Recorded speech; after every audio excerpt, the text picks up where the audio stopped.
Welcome to the Geek to Geek podcast, where we question if any fantasy is truly final. I'm Void, and I'm here with my co-host Beej. I'm here too! That you are. Today we're talking about JRPGs. So we saw online on, I think it was Twitter or one of the blogs I follow, someone said that they have like a JRPG July event going on. I don't know how big or widespread this is, but it has been on our topic list since day one to talk about JRPGs. So I figured, why not? If someone else is doing JRPG July, let's jump in. So this is us talking about JRPGs. Did you want to talk about like what exactly a JRPG is? Yeah, and what's interesting to me about what a JRPG is that I didn't know for a long time that this was a differentiation from any other kind of RPG. That growing up, when I saw things that just said RPG, I immediately assumed that they were the Final Fantasy Squaresoft kind of games, and just really had no concept that there was any other kind of video game role-playing that you could do. And it was much later in life, because this was probably when I was like 7 years old, started reading video game magazines. Actually, no, I started reading video game magazines when Mario 3 came out, so however old I was with that one. But then I started seeing the term JRPG, and I'd noticed like there's a difference, but it means Japanese role-playing game. That literally JRPG is a kind of role-playing game that was originated in Japan with these very specific ideas of mechanics that and how the game worked, with turn-based battles, lots of grinding and leveling and gearing up your party and having a party of multiple people that you were controlling, grinding and pushing your way into the next part of the story with a predetermined set of characters. That it's very much, a lot of them are anime based, that even if they're not based on anime, it's those same kinds of themes and tropes and conventions that you see in lots of anime that pretty much make up the core of the Japanese role-playing game, the JRPG. Right, and so you would hold this up next to, when you're talking about JRPGs and RPGs in general, usually the differentiation that you would make is there's Western RPGs and there's JRPGs. So like you said, JRPGs are Japanese. Everything else is basically considered a Western RPG, no matter where in the world it comes from. Japanese RPGs are just this different beast altogether. And one of the things that I think you're kind of getting at is that it'll typically have, and this is kind of where the anime influence comes in. It's not directly anime, but it's more like these stories are Japanese stories, and they've been localized and translated into English for us because we live in the US, but they've been localized to whatever country you play them in. But the core of the story is not a Western story. It is a Japanese story, it's an Asian story. So it's different than what we're used to getting from our Western developers. And then kind of along those same lines that you touched on a lot of the time they are predetermined characters. Whereas in a Western RPG, we often have character creators. So if you think of a game like Skyrim or Fallout 4, are just two of the most recent examples. A lot of Western devs will give you this huge, massive character creator. You make whatever character you want. You name it whatever you want. They look like whatever you want. It's whatever class you want. I mean, it becomes your avatar, right? That's very, very typical. And you're even going through making choices through dialogue that impact the story, where you are changing the narrative of the game based on the way you want to play that story. That you can make differences in quests by being a good guy or a bad guy, or stealing from a small child, or stealing a locket out of a dresser. That those are things that you cannot do in a Japanese RPG, that it is all scripted out, that you're experiencing a predetermined narrative rather than influencing it on your own. Right. And, there are some JRPGs that might let you tweak your character, but we're speaking very generally here. Right. You're usually handed a character and said, this is your character. You might have been able to name them if it was a game that was older and it didn't have any voice acting in it. These days, you're probably not even naming your characters in a JRPG. They probably have a name and that's their name, Yep. And when I was younger, if it did not play like a JRPG, if it was not Final Fantasy or Earthbound or one of these kinds of games, that Chrono Trigger or something like that, I did not play. I hated them, actually. I hated Bethesda games. I hated Daggerfall. That was the first one I ever tried. Elder Scrolls 2.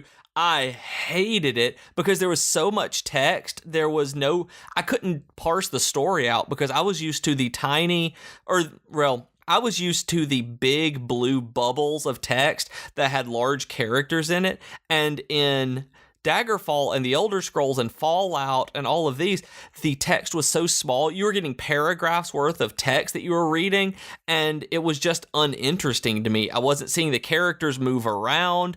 I was seeing like tiny, tiny sprites stand there instead of having scripted events moving around. I just hated Western RPGs growing up, and it's only been probably within the last 10 years maybe that I've truly started to appreciate Western RPGs, as opposed to most of my life as a gamer playing exclusively JRPGs and loving those way more. That's interesting. I don't think I made the distinction until much later in life. I didn't really realize the difference in genre until I had already experienced both of them. So I never really had that aversion to it. But I can see how you would if you had gotten into the JRPG mindset and then you were given a Western RPG, just kind of like, what is this? You know? Yeah, I think it was playing Final Fantasy VI that I just loved. Well, Final Fantasy III when I was a kid, but playing Final Fantasy III was fantastic. I rented Chrono Trigger a bunch, I remember, and then I played Daggerfall, and I remember also trying to play the original Baldur's Gate, and I hated it. Like, I despised everything about it. Like, it was slow and boring. Things didn't happen. There was nothing epic going on, and that was a big part of JRPGs, is that they're full of epic stories. And I didn't get to that in the beginning of these Western games, because typically Western gamers go from, like, the starting out from humble beginnings, working your way up to being this chosen hero. And JRPGs, a lot of times, there's epic stuff from the very beginning. Even in the prelude, you're fighting some sort of big bad. Well, and Final Fantasy in particular has a tendency to do, what's it called? Is it in media res? Where you start in the middle of the action. And Actually, I want to ask you, when you said Final Fantasy 3, did you mean in the old numbering or the actual numbering? Yes, well, the old numbering, where it was Final Fantasy 6 is the real one, but I played it was 3 to me when I was a child. Okay, history lesson for those of you who don't know, because I'm a huge Final Fantasy fan. Final Fantasy did not come over to the West in the same way that it released in Japan. Japan, it's numbered 1 through whatever the latest one is. 15 is coming out this year. And they just came out in order. When they moved them over to the West, they wanted to keep a consistent numbering system. So they released Final Fantasy 1, which was Final Fantasy 1 in Japan, and Final Fantasy 1 in the US. Then when they released Final Fantasy, I think 4 in Japan is Final Fantasy 2 in the West, if you played the old version. And then Final Fantasy 6 in Japan is Final Fantasy 3 in the West. This is the way they used to be numbered. The way they are numbered now, because they've re-released every game and we finally have every Final Fantasy in the West, they are numbered correctly these days. But when he says Final Fantasy 3 as a kid, which it means Final Fantasy 6, that's what we're talking about. Yeah, and it's interesting to think about them doing this because it's such a different gaming culture now, that 2 and 3 and 5 were avoided in the American market because they were deemed too difficult for American audiences for the way that we wanted games. That the systems were so complex with 3 and 5 specifically with the job system that wasn't what American gamers wanted, so they weren't even released here. And it's funny because it's actually flipped. Did you ever see the results of that survey from Final Fantasy 15 last year? No, I didn't. Okay, so Final Fantasy 15, it's coming out here this fall. It's coming out worldwide this fall, I should say. Last year, probably like 6 or 9 months ago, they released their first major demo, which was like a vertical slice of the game. It was an open world area. You could experience the combat. You could experience a tiny, tiny bit of the story. And it was basically like, anyone who's interested in Final Fantasy, please play this demo. It's a solid like 4-hour open world chunk. It doesn't give away much, but it gives you a really good feel for the game. And then take this survey at the end. So they released it in the West. They released it in Japan. Everyone filled out this survey, right? I did it. Everyone I know who plays Final Fantasy did it. Basically, what they found was that all of the people in the West said the game was too easy, and all of the people in Japan said it was too hard, and they were playing the exact same game. Wow. That is amazing how different it is in 2016 as opposed to 1990. Yeah, because the exact same reasoning that you just gave for what they did in the 90s has been completely flipped around now. Yep, that's crazy. I just thought that was an interesting tidbit. I might have a bunch of interesting Final Fantasy tidbits as we go along here. I'm sure you do. Yeah, so maybe we should give a little bit of a background, our history. Yeah. Yeah. So where did you come to JRPGs? Okay, I don't remember. Probably Final Fantasy 1, honestly, because I've been playing them for so long. I remember renting it. I remember playing, and I want to say it was Star Tropics as well, was a JRPG that I rented a bunch. I absolutely loved Final Fantasy. I was terrible at it because I was a super young kid and I had no idea what was going on, but I loved playing it. What really, really solidified me was Final Fantasy 2 and 3, 4 and 6 in the United States, and Chrono Trigger. There was a video store. I grew up in Lawrenceburg, Tennessee, and there was a video store called Lawrenceburg Video. They had copies of Final Fantasy 2, Final Fantasy 3, and Chrono Trigger. And I grew up poor, where I had a lot of video games, but I played, when I got a video game, I played that video game. I didn't get a lot of new video games. Yeah. So we couldn't afford lots of them. So when I got one that I could play. But we were able to rent movies occasionally. So we would go to the video store and I would rent a game or something like that when you went to the video store. And I remember renting Final Fantasy 2, Final Fantasy 3, and Chrono Trigger so much that I beat all of these games on the rental because you could have, I think, 3 save slots, and I was able to rent it and keep it rented long enough to be able to play through my save games on these games. So I played on the Super Nintendo without ever buying them, just renting them on the same cartridge. No one erased my save games, amazingly, and back when you had to share them like this. Yeah. And Super Mario RPG. Mario RPG, when it came out, was unbelievable. My friend Luke and I just played this game until we were sick, we were crazy into Final Fantasy, we were crazy into RPGs in general, that Mario RPG was everything that we loved about gaming, and I'm still to this day sad that even with Paper Mario, that they don't have that same just wonderful feel that the original one did. So I'm wondering, is this Super Mario RPG Legend of the Seven Stars? Yes. Okay. Yes, the Super Nintendo, yes. Okay. Continue on. I just had to make sure that we were talking about the same Mario RPG because that one's on my list also. Where it's just the combat was fantastic, the story was great, the graphics were pre-rendered 3D, just craziness at the time. It was a Squaresoft game that had Mario characters, so it was great. And then when I was 14 years old, Final Fantasy VII came out. And I'd been following this, like I said, on a different podcast that I don't remember if it was our show or a guest spot, where I was 14 when it came out, and I'd been following the release of Final Fantasy VII all the way up through all of the gaming magazines and all the publications and whatever little bit of the internet existed at the time in 1996 or 7. And when it was released, it came out initially with the Tobal #1 game. There was a demo of Final Fantasy that gave you the Leviathan summon, and you played through the initial part of the game it was very short. I played this probably hundreds of times, just learning everything about it, just playing it, just experiencing Final Fantasy VII. Wow. And then on release day of Final Fantasy VII, Luke, my friend that I mentioned, and my mom and I went on a Final Fantasy VII hunt because we didn't have a video game store in our town. We did have a toy store in our town. This was way before, video game stores were a thing. There was Babbage's, I think, and like Electronics Express, and none of the stores had it. Walmart didn't have it. We called every town in the surrounding area and found one single store in Columbia, Tennessee at KB Toys in the mall there, had copies of Final Fantasy VII. They held us copies of Final Fantasy VII, even though we didn't pre-order it. They held 2 back for us so that we could go up there. My mom drove the 45 minutes to get us Final Fantasy VII on release day, and the people who worked there were so sad for us that they couldn't give us the Final Fantasy VII t-shirts because we hadn't pre-ordered it. But we went home, and then Luke and I just pretty much never did anything other than play Final Fantasy VII for a while. But I want to say this was in like September of 1997 is what I'm thinking, but I may be wrong on that, but just that's where my brain is sitting.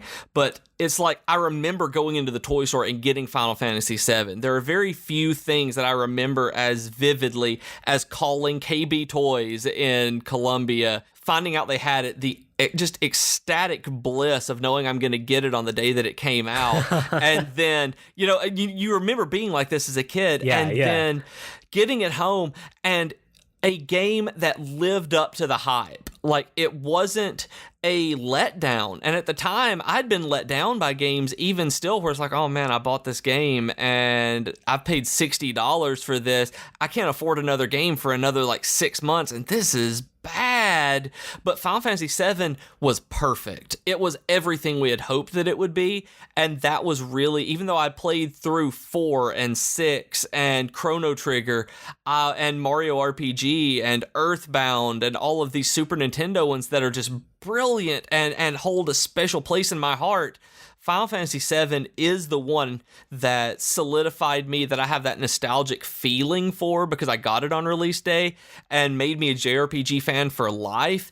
Even though I don't go back and play it and hold it in its high regard now, I hold it in high regard because of the genre that it helped me love so much. Well, and Final Fantasy VII was a complete game changer. And like, we will do a Final Fantasy podcast, I guarantee it, just because I know us. And we will dive deeper into that when we do that. But yeah, Final Fantasy VII totally was a game changer for the genre. My personal history, it's not that dissimilar from yours.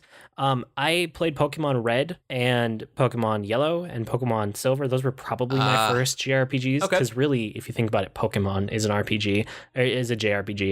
And I did play Blue, but I remember bringing it to it was out when I was 15. I remember playing it in my Adventures in Supercomputing class on my original Game Boy.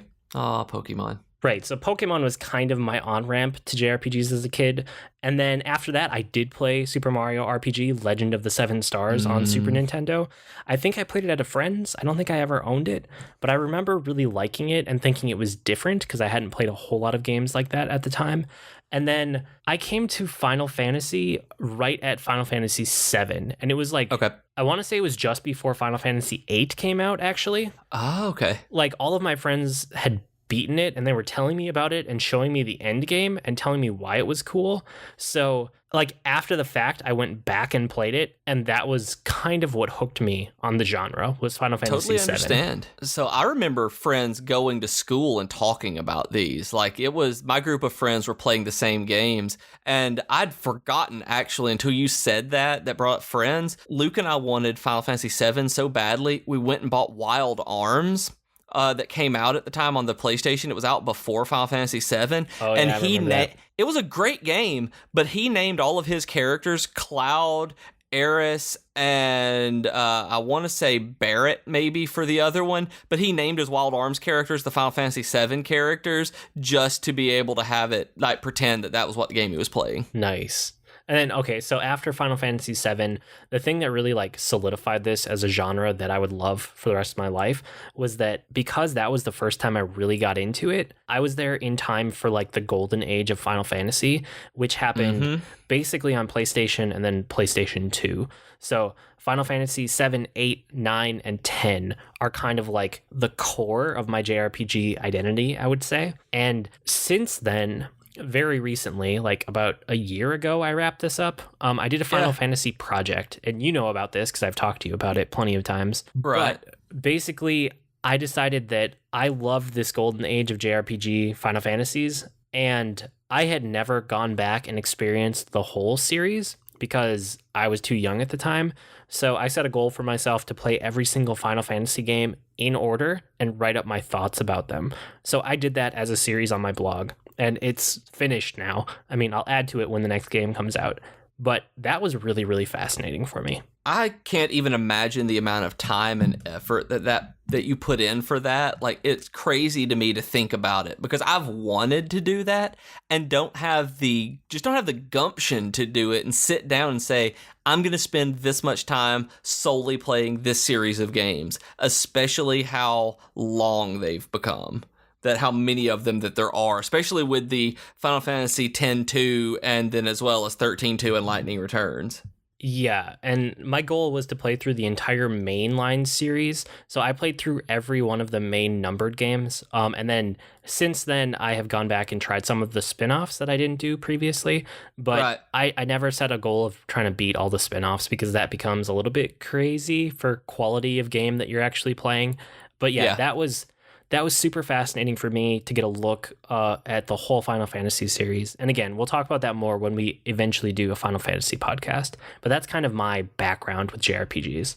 Right. So that said, obviously you love the Final Fantasy series. Like you love the Final Fantasy series more than almost anybody that I know. Maybe more than anybody I know. Obviously they're part of your favorites, but like what else do you like? Like which other ones like really hold that place in your heart like Mario RPG does for both of us? So the top of my list right after Final Fantasy series are Chrono Trigger, and I didn't play that game until, it was only in the last couple of years. It was you. Really? Yeah, it was you and Sil on Twitter talked me into it. It was like a combination of hearing from both of you over time as I was finishing out my Final Fantasy project. And you were like, after that, you have to have Chrono Trigger. Like, you have to experience it if you haven't. So you guys wore me down. I played it. It is now right up there at the top of my favorite JRPGs ever. So Chrono Trigger is amazing. And then a game that I just beat this year, and it's probably going to end up on my Games of the Year list at the end of the year, Persona 4 Golden. Do you know it at all? I don't know Persona 4 at all. I know the Persona series. I've played the first Persona game on the PlayStation, but I never really got into them. It was something I played for a little while. I don't even think I ever beat the first one. So it's a spin-off, technically, of another JRPG series called Shin Megami Tensei. I've never played a single one of those games. It's a game where, like, you basically are a school-age kid and you're in, like, Japanese high school, and then crazy things happen. I mean, you take on some kind of superpower or some kind of special thing or some kind of crazy thing is going on in the world around you, and you jump into this world where you can equip personas, which give you, like, basically the ability to fight against monsters, right? So the games are divided up into two parts, and as I understand it, most of them are laid out this way, but again, I've only played Persona 4 Golden. You have segments of you being in school and doing your day-to-day life and growing your relationships, and then you have segments where you jump over into whatever the other world is. In Persona 4, it happens to be a world inside of the TV called the Midnight Channel, and only you and your friends know it exists. But because of that, you can jump into the TV and equip personas and dive into these like dungeons that are basically a manifestation of somebody else's psyche who's been kidnapped and is going to be killed if you can't complete the dungeon before a certain date. It's very Japanese. That's very Japanese, but also very dark. It is. It's very dark. But it's also like the portions that are out of combat, right? The portions that are not in the Midnight Channel in particular are all about the social links. And that is why I love this game. It's not for the combat. It's not for the crazy like art style and take on people's psyche, even though that's fascinating. And I do like that part. It's because outside of that, I get to grow these relationships with characters, and they feel like real relationships. It doesn't feel shoehorned in. It's not a second thought. It's not a convenient way to get to a side quest or to like add an extra character in. Like, when I think about growing relationships with characters in other JRPGs, I think about like Yuffie and like Vincent in Final Fantasy VII, right? Like you have a couple interactions with them and then you get them in your party. Yep. You know what I mean? This is not that. This is spending hours and hours and hours with this person as you slowly get to know them and growing into a friendship. And there's nothing else like it out there. I've never played a JRPG that has felt like a real relationship between characters before. And because of that, Persona 4 Golden is right up there with my favorites. That sounds awesome, because the only relationship building that I've ever really played are in BioWare RPGs, which are decidedly Western. I mean, they're very much not JRPGs, but the relationship building that you get I don't like them that much. I never feel as though those relationships have been earned. That even though I love BioWare games, I never feel as though when I'm making these choices, I'm not making those choices based on our relationship. I'm making those choices based on, is this going to further the story in the way that I want it, or do I think that this will have some sort of benefit for me by having this character like me more? That I'm not thinking about it in terms of actual character relationships, like the way that you're describing Persona. Or like, if I do this side quest with this character, will it make me better in combat somehow? Things like that. Exactly. Yeah, this is flipped around, right? You grow the relationships because you want to know what's next in that character's story. You want to know what's That's next for that awesome. relationship. You want to get to know this person more. And because of that, you end up getting some combat bonuses, but you never are going at it like, I'm going to go spend time with this person because I want a combat bonus. It's Yeah. really about the story. I'm still amazed by how well it pulls it off. That sounds fantastic. Yeah, That is the kind of game that I need to play. Is it on PS3? It's on Persona 4 Golden is on Vita. I'm not sure what the other, like, you can play Persona 4 without the Golden, which is basically the same game but not remastered, and that's on more systems. Okay. But yeah, how about you? What are your favorites that are out there? Of all time, Xenogears on the PlayStation 1. Did you ever play it? No, but later on the list we have games we want to know more about and want to try, and that is on my list. Xenogears is my number one all-time favorite JRPG because it did things that no other RPG has done before, and it did them so perfectly that when they tried to make sequels, it messed everything up. That Xenogears takes on the idea of God and religion and belief, as well as technology and martial arts and giant robots fighting each other. It is very Japanese. You can't say that stuff without being, that is definitely a Japanese story. Oh, yeah. And somehow it all makes sense. And at the end of it, you're hitting with these questions you're hitting on these points that make you start questioning existence and your own beliefs. That as a teenager, it started to really spark the crisis of faith that I had just by thinking about God and the way that things were being dealt with in this. And it was fantastic. On top of the actual philosophical ideas that was being brought up and these existential ideas that were introduced to me for the very first time as a teenager, the combat was a different kind of turn-based battle where, yes, it was going back and forth, but you had a certain number of points and energy that you could spend, and you were able to choose if you attacked with the triangle, square, or X button, let's say, because I haven't played it in a long time, but you would basically be doing combos like a fighting game, but it was basically just queuing up attacks and learning the mechanics that you were doing, where it felt very fast-paced, but it was still turn-based. Everything about it was just so well put together that the story, the world, everything about it was just very well crafted. And at the time, the graphics were wonderful. Now they don't hold up very well, but what does for the PlayStation 1 era? That's what I was going to ask you is, since this is, I know I'm jumping ahead to games we want to know more about or are on our list like to try, but from that perspective, for me, like, is this the game that would still hold up? Because I heard great things about it at the time, but I don't know if it's one that, would I be able to go back and enjoy it still, or would it feel too dated? I haven't tried it. I got really hurt by Final Fantasy XII by not being able to see what was going on my HD TV, and I don't have a CRT screen to try and hook my PlayStation 1 back up on. If you have a CRT, I would say that would be your best option, would be to do that. But I don't know. I honestly have no idea how dated it feels right now because I haven't tried it in years. I know that they released it on the PlayStation Network on PS3 for $10. When they did the Xenoblade Chronicles, I want to play really, really badly, and I haven't done any of them. And they're kind of the spiritual successors to this, I believe, where it deals with some of the same ideas, but not nearly as poorly as the Xenosaga games did,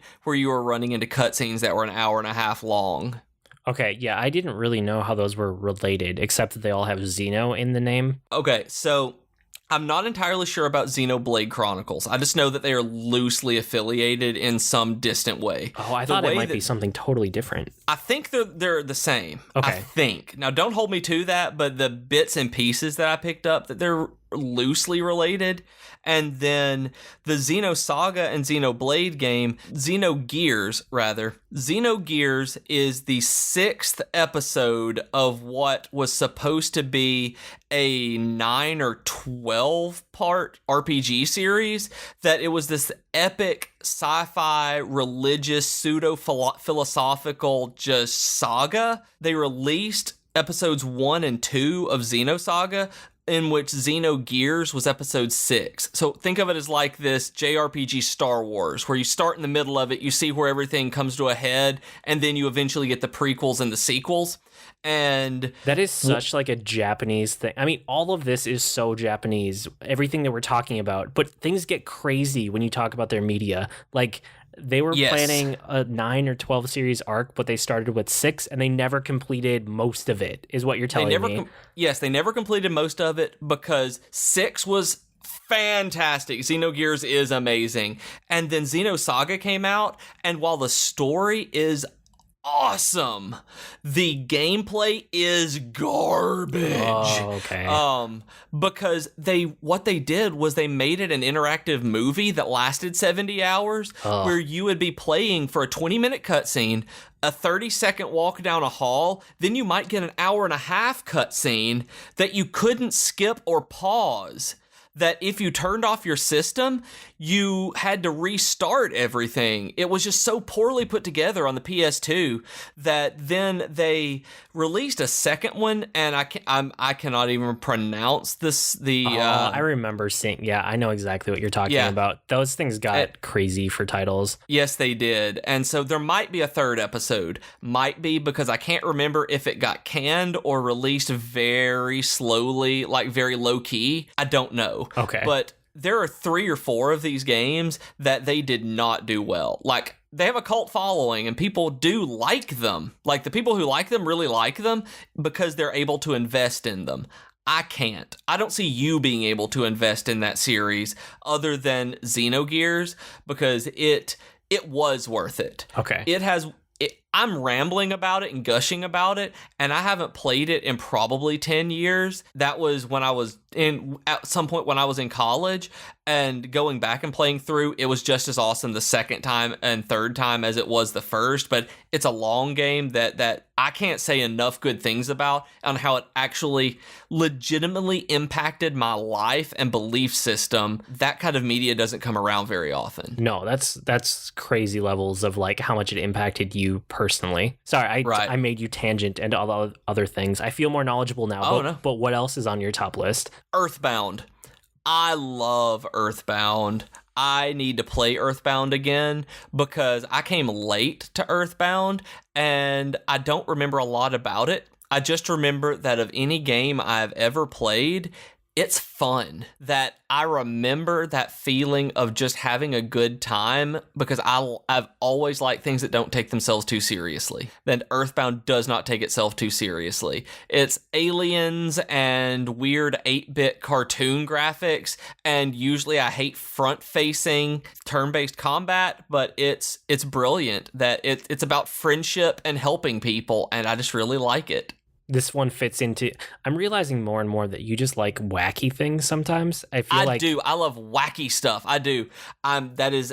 Yes. So this one fits into that category. It fits into that category, but it's also meaningful. That's the thing. I like really wacky stuff, but I also like stuff that makes a difference. And that's kind of why, going on a side tangent here just really quickly, that's why I like things like Buffy the Vampire Slayer, because on the surface, they seem really, really goofy. But once you actually sit down and watch it, you cry when something bad happens to those characters. That's how I feel about Earthbound. Like, I remember feeling really, really sad at parts of it and then just really ecstatic for others, even though you might fight things with a yo-yo and that may be your weapon. Same thing for Final Fantasy IX. Like, Vivi was the first character I ever cried for in an RPG, and that's why Final Fantasy IX is my favorite of the series, is because it's this fantastical setting that doesn't have anything to do with anything else, but it makes me care about them as people. So yeah, I like wacky yet meaningful things, and that's hard to find. Yeah, I see Final Fantasy IX on your favorite list, and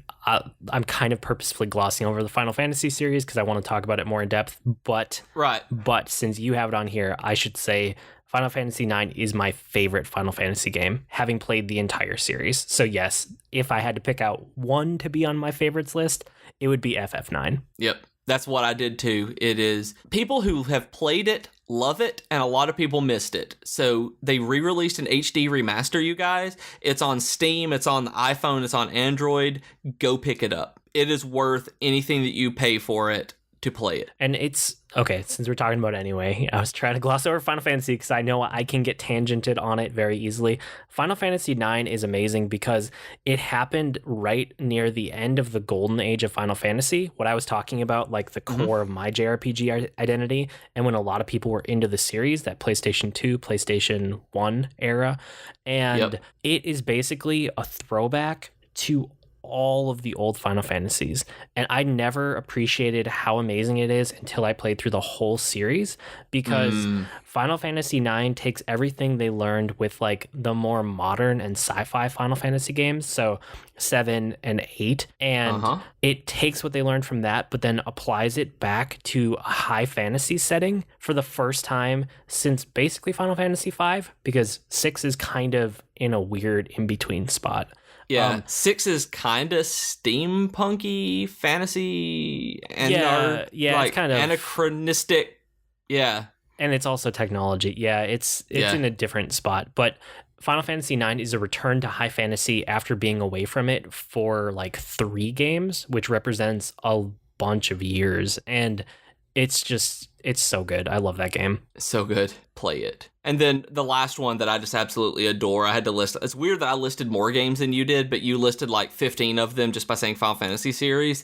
Yeah, I cheated a little bit there. Lunar Silver Star Story. I just found out 5 minutes before we started recording this podcast that there is an iOS app for Lunar Silver Star Story, and it is brilliant. It has a unique turn-based battle system where positioning on the field and the distance from enemies makes a difference. So you're moving around dodging attacks, but you can only do it on your turn. So it's really cool. So it's your kind of battle system, I believe, and it has a very, very good story. I don't remember a whole lot of details about it now, but I remember playing Lunar Blue next and turning it off because it wasn't as good as Silver Star Story, that I just couldn't play a game that wasn't as good as that. So I love it, and it is probably going to be on my phone soon because it's only $7. Wow. That does sound like one I might have to pick up, especially if it's on iOS. I play a lot of games on my phone, so that's easy for me. Yeah, it's one of my favorites. I bought the big super special deluxe version of it for the PlayStation 1,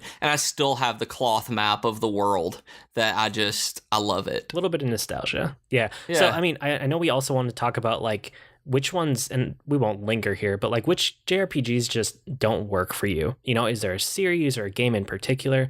I know for me, Grandia, it just kind of never really hit home. I don't hate it. I don't loathe it. It's just every time I've tried Grandia, it's kind of, take it or leave it, and I eventually move on to something else. And then same here.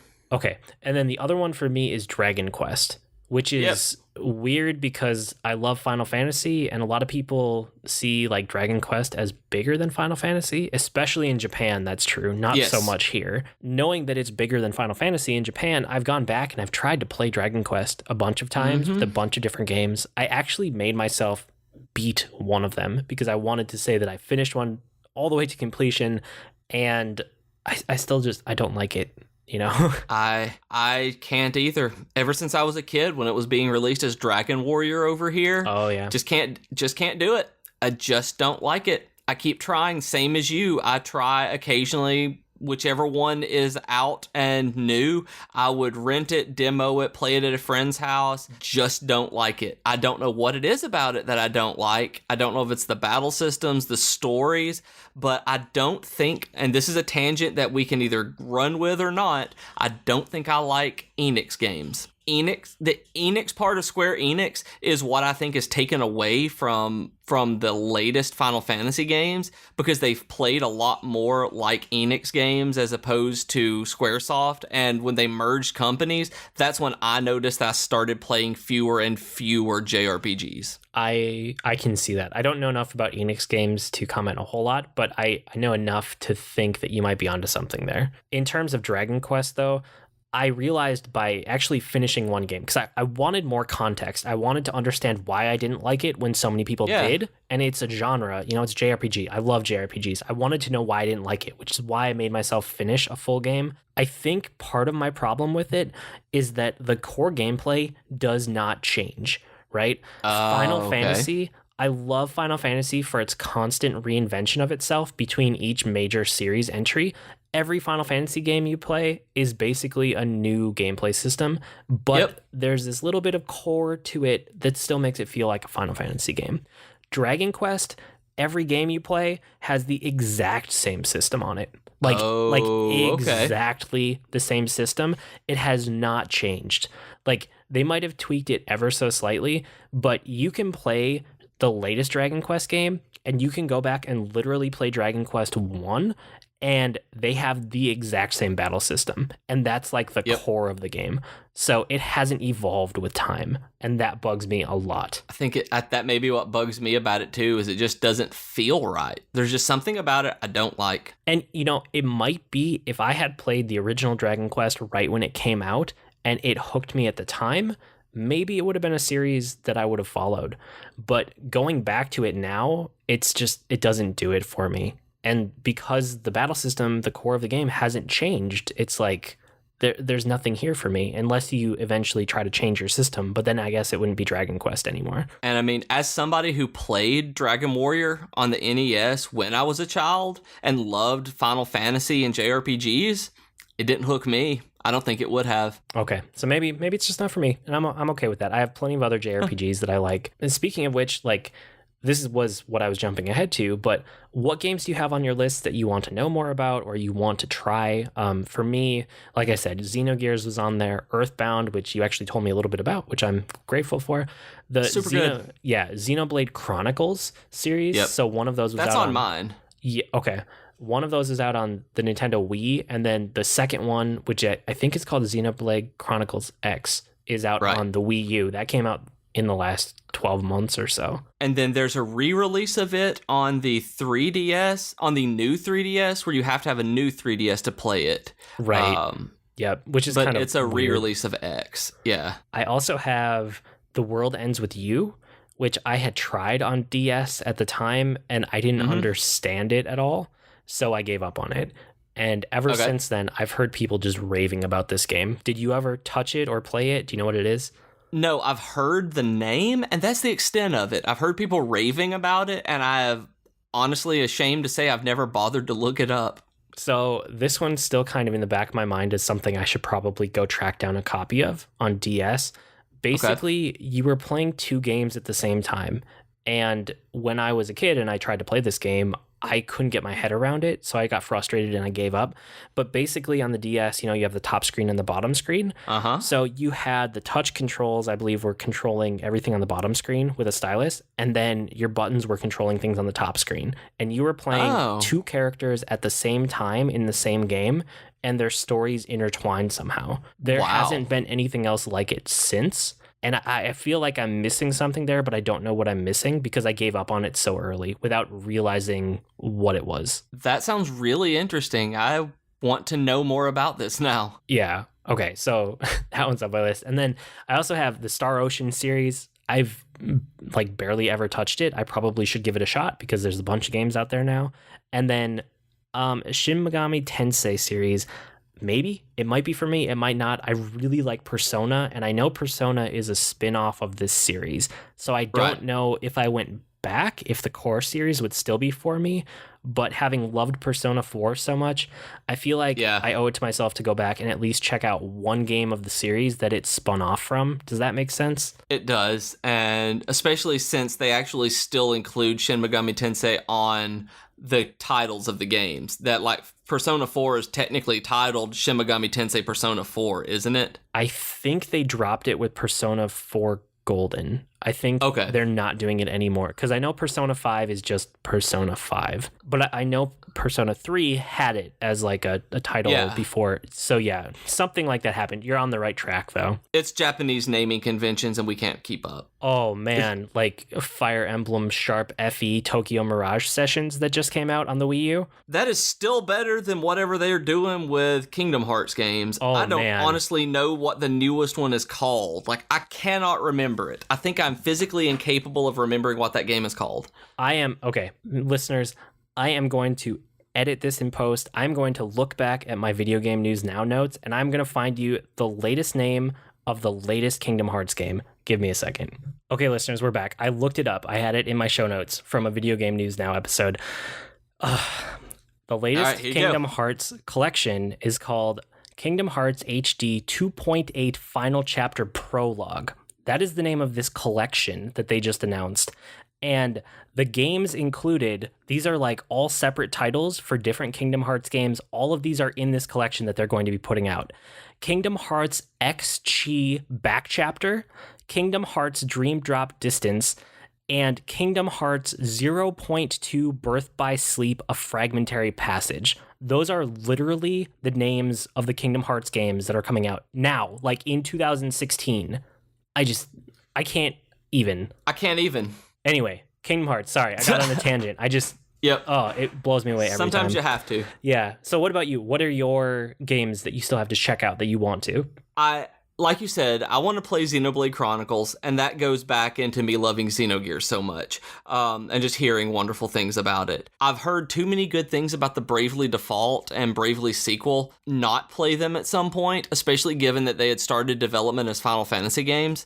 I really want to play it, and I have friends who have offered to let me borrow their copy of it, and I just haven't had time to sit down and do it. I think I will love it whenever I do. I think you will too. I loved Bravely Default. It doesn't quite make my top list ever, but it's definitely at the top end of like all of the other games. You know, it's just barely off my favorite games list of JRPGs. Okay. Well, that is, as many as you play, that's still mega high praise. And then Austin was talking about Ni no Kuni, Wrath of the White Witch, I think is the title. Yep. And he's played it on PS3, and he was just talking about how wonderful it is. And since he told me about it, I've seen online a lot of other people talking about it and just saying how it's the best RPG on the PlayStation 3.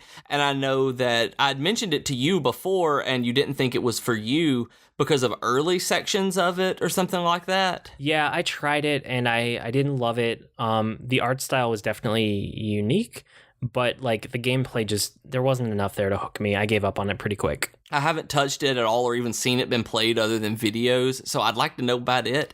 And you mentioned Star Ocean, and that got me really thinking about how the ones that I want to know more about are Star Ocean games and an old series called Bahamut Lagoon that Squaresoft did, that I used to play on emulators, that I don't know whatever happened to this series, but at the time when I was a young teenager or an older teenager and young adult, they were not in the United States. This was before the first Star Ocean game had been translated into English, and I played a lot of Japanese games that had never been released in English that people had open source translated into ROMs and Super Nintendo emulators. Oh, wow. And I loved Bahamut Lagoon and Star Ocean as far as I could get into them before the translators ran out or the emulators messed up and they weren't able to process certain graphics glitches and gameplay mechanics and things like that.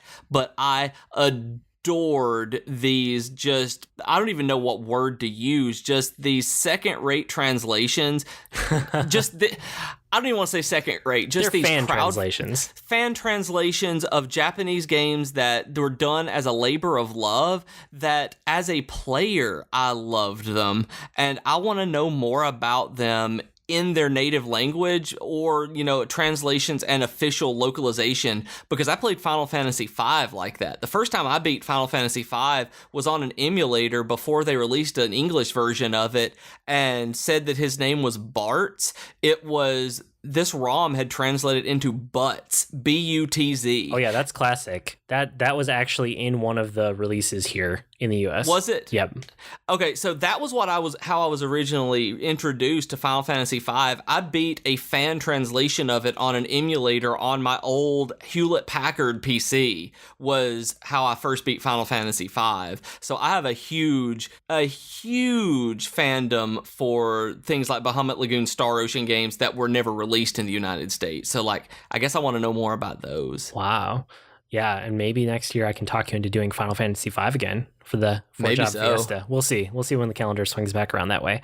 Do we want to talk about current generation just a little bit? I know very little about current gen, so I'd like you to catch me up. I can do that. So one of the open secrets of the current generation is that the Vita is an amazing console for JRPGs. Most of the games that we've talked about so far, not all of them, most of them were like from that PlayStation and PlayStation 2 era.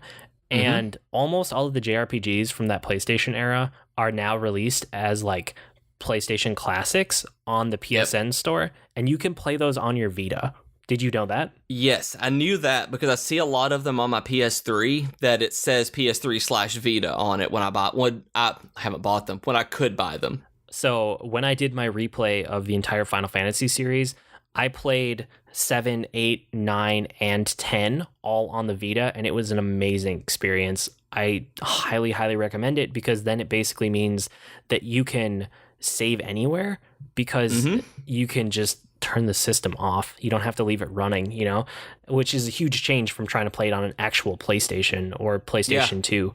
Like, I love my Vita for that. And then a bunch of just like current gen, I wouldn't call them bad games or indie games, but I would call them like second tier games. They're not AAA JRPGs, but they are mid-grade JRPGs that are coming out in Japan.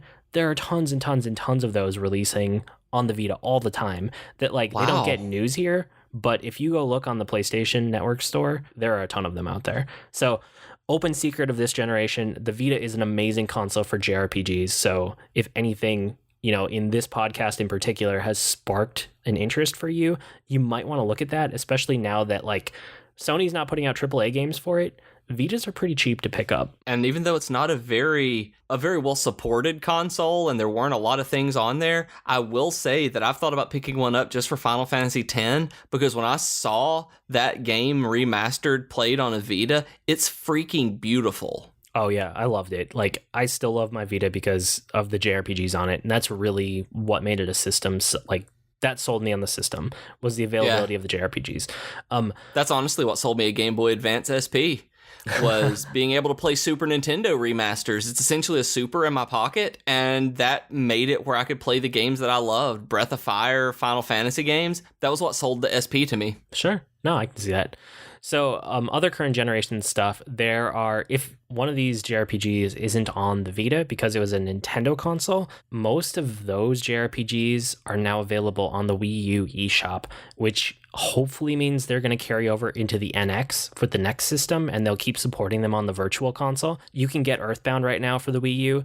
You can also get, just as of like a week ago, you can get Super Mario RPG Legend of the Seven Stars on the eShop for Wii U. So that's really cool. I don't know if you realize that. I didn't. I don't have a Wii U, so I can't. I'm waiting on the NX, so I'm really hoping they do the same thing with it so I can pick it up. Yeah, I hope that all the Virtual Console games from Wii U transfer to NX, but we'll see with time how that goes. Otherwise, there's also Xenoblade Chronicles X, which we touched on. That's a Wii U game, not a Virtual Console, just a straight Wii U game. Star Ocean Integrity and Faithlessness, that released like a month or two ago on PS4. I think it's a PS4 exclusive, if I remember correctly. Okay. So again, if I go back and touch the Star Ocean series, maybe that's a good place to jump on because it's current gen.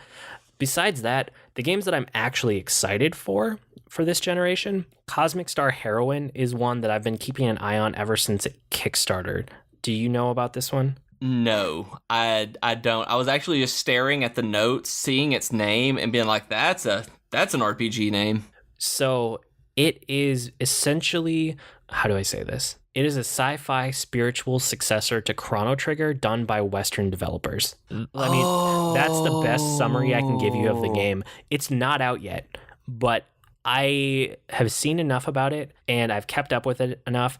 And I actually, when I went to PAX West in 2015, my brother and I played it on the show floor.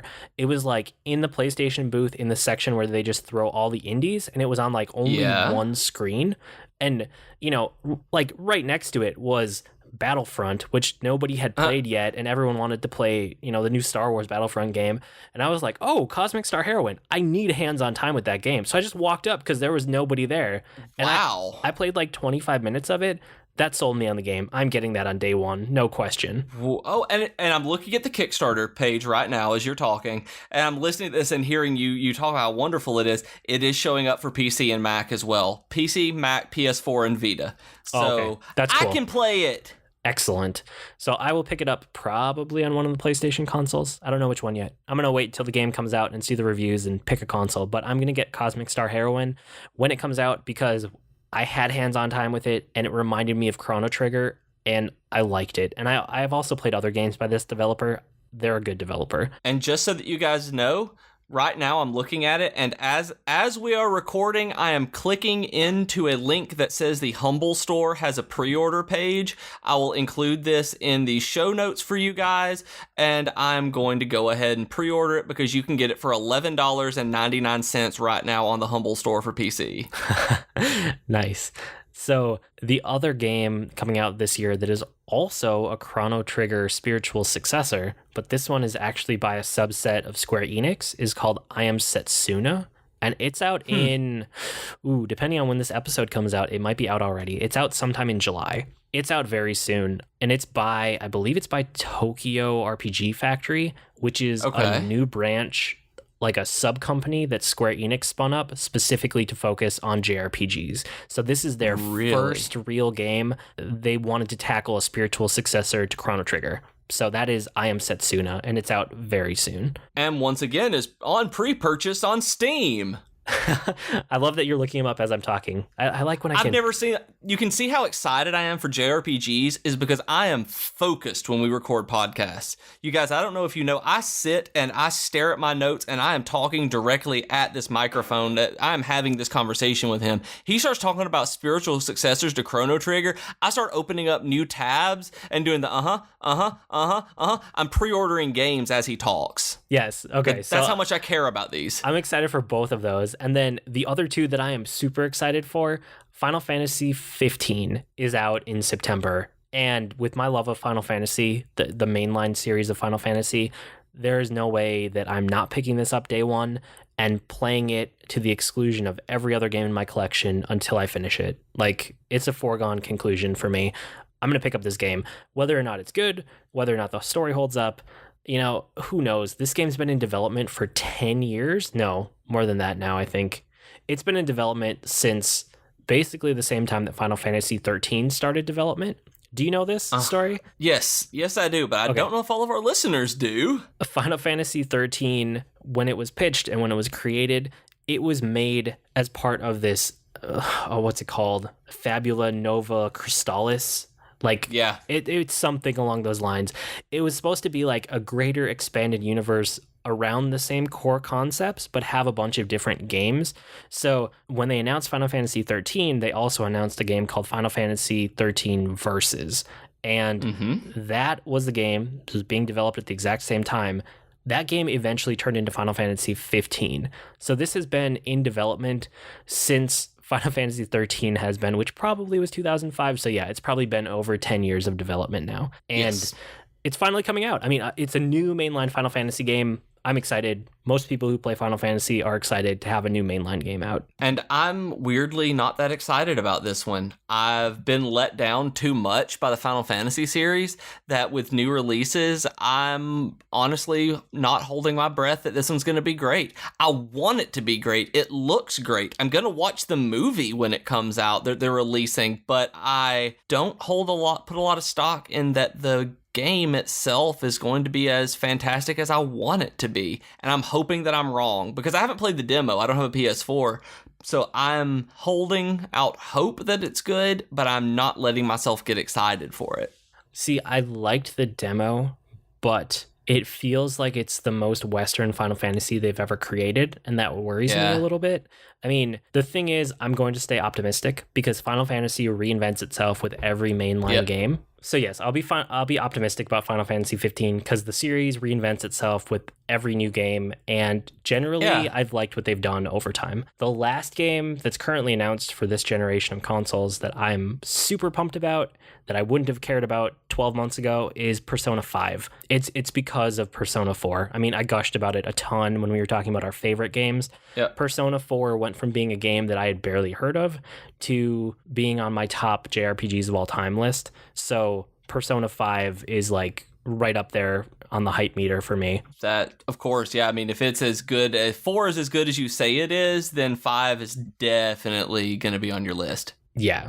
Do you have any other questions about like current generation JRPGs? No, because I've already pre-ordered one while we've recorded, so Perfect. I think I'm set. I will count that as a success. We should probably move on to our Weekly Geekery. If you don't know, Weekly Geekery is where we share what we've been geeking out about this week in particular. Why don't you tell us what you've been up to? I've been really crazy about RPG Maker. I don't know if you guys are familiar with this, but there's a piece of software and there's lots of versions out on Steam called RPG Maker. It's a very old piece of software that I used to play with it when I was in high school, making these little snippets of JRPGs. It is a tool set that gives you tiles and sprites and animations, and you're scripting events and just putting together your own version of a JRPG. The tools are way more robust now. I knew that we were having a JRPG episode coming up, but I also am learning Ruby to program the programming language. So I learned that all of the older versions of RPG Maker are written in Ruby, and that you use the Ruby programming language to script events. So you can basically customize everything in the game with scripting with the Ruby programming language. So I am desperate to find a way to make this a learning tool as I'm moving forward trying to get the skills into coding. If you know how to use the RPG Maker software that is based around Ruby and use it as a learning tool, please let me know, because I am going to be just muddling my way through it, trying to make my own little vignettes of role-playing games. There is a current version called MV that is like Muddy Victory, and it is switched from Ruby to JavaScript. So it is a much more robust engine, because JavaScript is a much more robust language than Ruby, and you can do a lot more with it. So as I move and transition from Ruby and start learning more JavaScript, I'm pretty sure that I'm going to be trying to figure out how to use MV to script JavaScript as opposed to VX Ace. Ace as in, yeah, they're named like Japanese RPGs as well. How fitting. V as in virtual, X as in Professor Xavier, and Ace as in Ace in the Hole was the last one that used Ruby, and Muddy Victory, MV, is the newest one using JavaScript. And see, you have me interested when you said JavaScript, because that's one of my day-to-day languages that I use when I'm doing web development. So okay.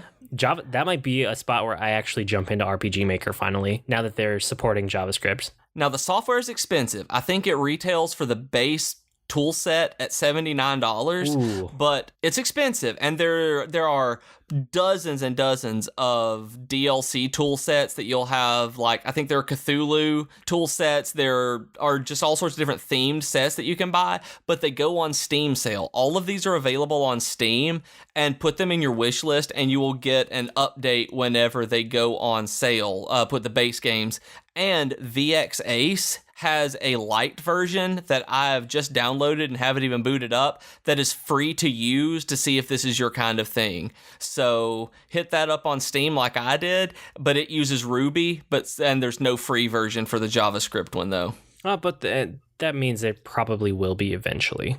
That there probably will be at some point, yeah, because it's a fairly new piece of software. It's within the last year or so, I believe. Okay, I'll keep my eyes out. Cool. I have Fire Emblem Fates Conquest this week. So Fire Emblem Fates has 3 campaigns. I think I might have talked about it a bit on the podcast, even though I was playing it before we started doing this podcast. When the game first came out, I beat Fire Emblem Fates Birthright. That was the first campaign I did. I finished that within like 4 days of the game coming out because I was just way into it. And I immediately paid... You can pay for the other campaigns without having to pay full price for the game again. So I picked up Conquest next. I immediately jumped into that and got about 2/3 of the way through the campaign. And then I just kind of like gave myself burnout on the game because I had played so much of it in like a week and a half period. I had to set it down. Totally understandable. Yeah, that was my own fault. So I finally came back around to it and picked it up right where I left off. I remembered enough. It was no big deal. And so I'm almost done with the Conquest campaign. It's really good. Like, Birthright is the place to start if you've never played a Fire Emblem before, or if any past Fire Emblem has been hard for you. Birthright is definitely like the easier one, but Conquest is really good. So Conquest is a great second one to follow it up with. And then the third one is called Revelations, and it's kind of like a middle path between the two that gives you like a true ending to the story. I'm probably going to pick that one up before I travel. I'm traveling very soon after this podcast is releasing. So I'm probably going to grab that one for the plane and try to beat the Revelations storyline also. And then I'll have seen the same story from 3 different perspectives, and I'll have totally and completely beaten Fire Emblem Fates. Then I have to ask, based on our previous podcast, are you going to play it in, is it casual mode or hardcore mode? I have been playing, so far both of these I'm playing on normal difficulty, casual mode. So okay, the normal difficulty is about right for me, and then casual mode means that my guys can get knocked out for that battle, but nobody ever truly dies and gets taken away forever. They come back between battles, so I can use them the next time. I haven't been playing on like the traditional mode because that has permadeath and it makes me angry, and then I haven't been playing on Phoenix because it makes it too easy. But yeah, normal casual seems to be the right place for me. Awesome. I was just curious on where you were falling with this next one. Yeah, it's a really good strategy RPG. If you, and it's a JRPG too, it feels like it, you know, even though it's a strategy RPG. Right. Yeah, if you have a 3DS at all, I would recommend picking it up. It's a really good game. It depends on how you're coming at the series. If you played Fire Emblem before and want a challenge, pick up Conquest. If you haven't played Fire Emblem before but are interested, pick up Birthright. Either one is great. They're both really fun games. I'm personally waiting on the iOS version that they said they were coming out with, and I think that one will be the easier transition for me. Ooh, I'm super excited for that. That if you don't know, that is one of Nintendo's announced mobile games that they are helping make, basically. I know Pokemon Go is kind of a Nintendo game, but really it's just a Nintendo IP that they handed off to a third party. Right. The ones that are actually developed with their new partnerships that are going to be long-term and Nintendo's overseeing, that's Fire Emblem is one of them, and it's coming out this fall. I'm super excited for it. I can't wait to play it. Yeah, I'm excited too. Cool. Well, as you guys know, you can write to us with comments, suggestions, or feedback. Our email address is geek2geekcast@gmail.com, or you can reach us on Twitter @geek2geekcast. If you want to get email updates about any of our network's podcasts, you can sign up at geek2geekcast.net and tell us what shows you want to get updates about. I blog almost daily at agreenmushroom.com, and you can find me at grnmushroom. That's green mushroom without the E's on Twitter. I also run Video Game News Now. It's a podcast. You can find it on all the podcast places if you want to get headline video game news quickly. And I'm on Twitter as @Professor Beej. That's Beej with 2 E's. And I host the Geek Fitness Health Hacks podcast. You can find it in all the normal podcast places, as well as geekfitness.net. And if you just can't get enough of me, please check out my science fiction and steampunk novels at bjkeaton.com, and even grab the first one in my trilogy for free. We've been Void and Beej with your Geek Geek podcast. That'll do it for this week. See you next week, geeks.